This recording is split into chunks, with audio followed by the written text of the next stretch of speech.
We also talked about how this is different and also about the wave and the hype. So what do you foresee? How is this all going to play out in a couple of years? What is your crystal ball telling you? It's a Watson question. It is a Watson question. But yes, we are in that space. What will ultimately come out of it, I don't know. I don't have a crystal ball, but I am convinced that the potential is huge. And I am adamant that it is extremely important to deploy all these technological opportunities into the people space. So what is going to be? People are going to be more energized, and people are going to deliver better results through this. But how the whole world is going to look like in 2, 3, 5 years, I don't have a crystal ball.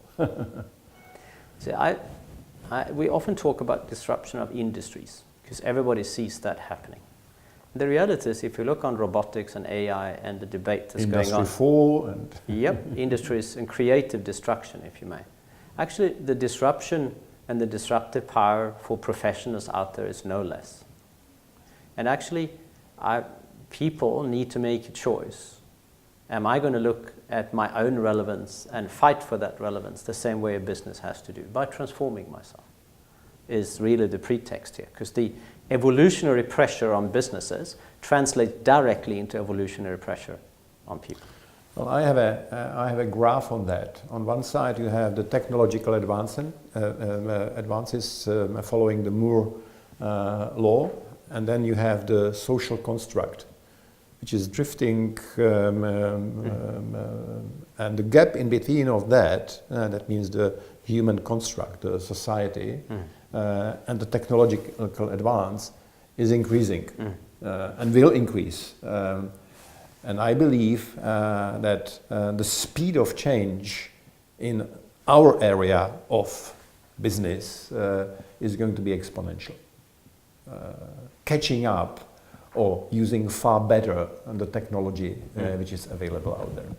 Because you often say that in the short term we overestimate the impact of technology, and in the long term we underestimate it.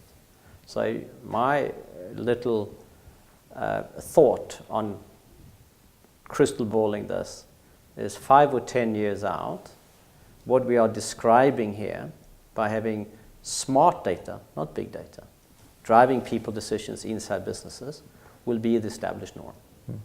And it's like a no-brainer. Yeah. Now, how we're going to arrive at that point, our intent is, of course, as a business, to be at the forefront of that. But be that as it may, because creative destruction also impacts us if we don't get it right. Yeah? But that will happen. And my prediction is, as soon as 5 years out, to having smart data central to people processes is very rapidly becoming a norm as opposed to an exception. Yeah, I think it's going to happen fast. At long last, people themselves are going to directly benefit from the opportunities available out there in technologies. Yes. My feeling is that people were left behind. Yes. And there was quite a lot of frustration with all the connectivity, all the capacities to compute. How does it come that I'm not benefiting myself? It can be done now. It can be done. I think it's also going to play out that the same way businesses has a choice whether they are responding to disruptive forces coming their way, so does individual leaders. I'm a great believer in the power of choice. And I think you will have individuals who actually say, implicitly or explicitly, I prefer the old way, because transparency was low, might be politics or whatever, but it was also the way it was, and it was somehow working in one form or another. The reality is that model will go away. So it's going to be huge opportunities for those that make the choice and are willing to grow, because the technology available to develop cognitive skills or leadership skills or shifting behavior coming out of psychology is dramatic. We're just bringing it into workplace. So the toolkit is improving. But it's not going to work for me as an individual if I don't decide I want to become something else. So there is an edge to this conversation at the level of the individual, undoubtedly. Because we are not bringing into an organization, here is a perfect toolkit, do with it what you want. We're bringing in a toolkit to say, the business is under transformation pressure, so are you. Here's a toolkit for you to deal with it. But people have to choose to want to. So in many ways, we institutionalized tough love. Yeah. Because we're calling it for what it is. I think that on the horizon of 5 years, probably even sooner than that, you will see quite a lot of impact in shifting the postmodern legacy architectures, organizational architectures, which are rectangular in my mind when you draw that rigid, boxed, political, that I hope and I believe that we will assist the shift towards something which is not an organization but living organism. Yeah, that is so true. That is so true. So true. It's a world where analytical models allows us to model a living organism on a continuous basis, helping it optimize itself. Yeah. It's a very different reality. Some skeptics will say, you apply technology into the human mind, and by definition of technology, this is going to be far more boxed. Not at all. It's the opposite. Just the opposite. Just the opposite.